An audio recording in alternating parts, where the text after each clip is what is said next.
Let's talk McGraw, about. good morning. Good morning. Let's talk about this Google driverless car. What's going on? Well, yeah, the company now, it's been working on this for several years, as you know, but now Google is spinning off the self-driving car project into a new standalone company called Waymo, which stands for a new way forward in mobility. They're going full bore at this, and separating them this way makes the two companies essentially independent, although they both do fall under Alphabet. And they have those resources available to them. So you're seeing billions of dollars being invested in this sort of technology. Google has been pairing up with Fiat Chrysler, and they've been equipping some Pacificas out there in an experimental way with the self-driving technology. And as of today, McGraw, if you were to go to San Francisco, you get on your phone app, your Uber app, and you can hail a self-driving car to come pick you up and take you where you're going. Okay, so when are we going to see, when we go to the Johnny Londa Chevrolet here in St. Louis, when are we going to see the ability for you and me to go buy a driverless car? Give it another 4 years, maybe 6 on the outside. It's not going to be that far away. You've seen the automakers kind of dipping their toe into the technology with cars that will tell you if you're leaving the lane that you're supposed to be in, or braking the car, tapping the brakes if you get too close to the car in front of you. So they've been kind of easing us into it, I think, consumers into awareness of the self-driving technology and getting them used to it and comfortable with it. And at some point, just 5 or 6 years down the road, you're going to see millions of these things out there, McGraw. And so we're going to be, regular drivers are going to be driving amongst driverless cars?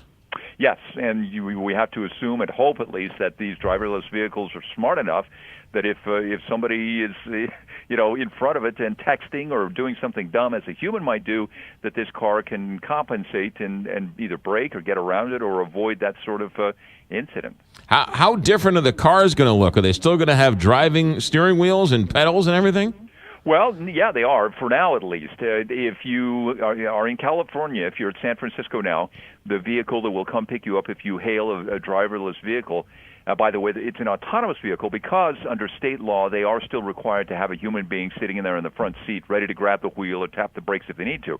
But these are Volvo luxury SUVs that have been retrofitted with this sort of technology. Chrysler Pacificas, the new versions, look essentially like the old ones. So, yeah, they look pretty much like your typical vehicle. So the Uber driver car in San Francisco still has an Uber driver, but he's just reading the newspaper.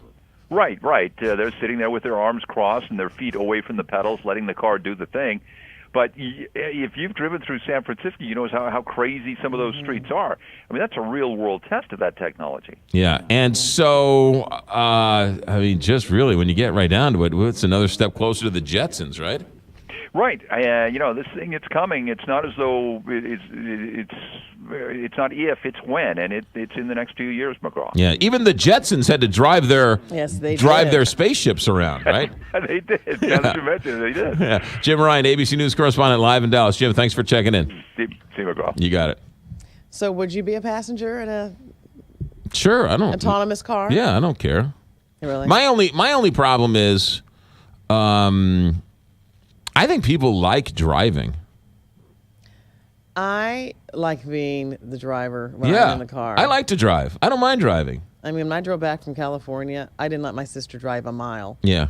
Because I wanted to be Now, if you're driving to Chicago, I could see it getting a little, boring. But if you're driving around town, people kind of like to. I just need a good 5-7 years before I would get But into I mean, one. think about the other possibilities. The truck driver, right? You're long haul from New York to California. You can only drive X amount of hours. You got to stop. You got to sleep miles and so on and so forth.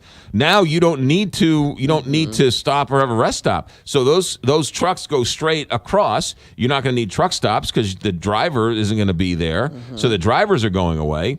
The truck stops are going away. All of those extra ancillary things along the way are going away. 20 years from now, they may not even have driver education. You may not even need a driver's license. You probably will, though. Well, how are you going to get into a bar if you're 18? It's called an ID. 725. They're going to invent something where you don't have to go to bars either. 725. 725. We'll do numbers. We'll do that next.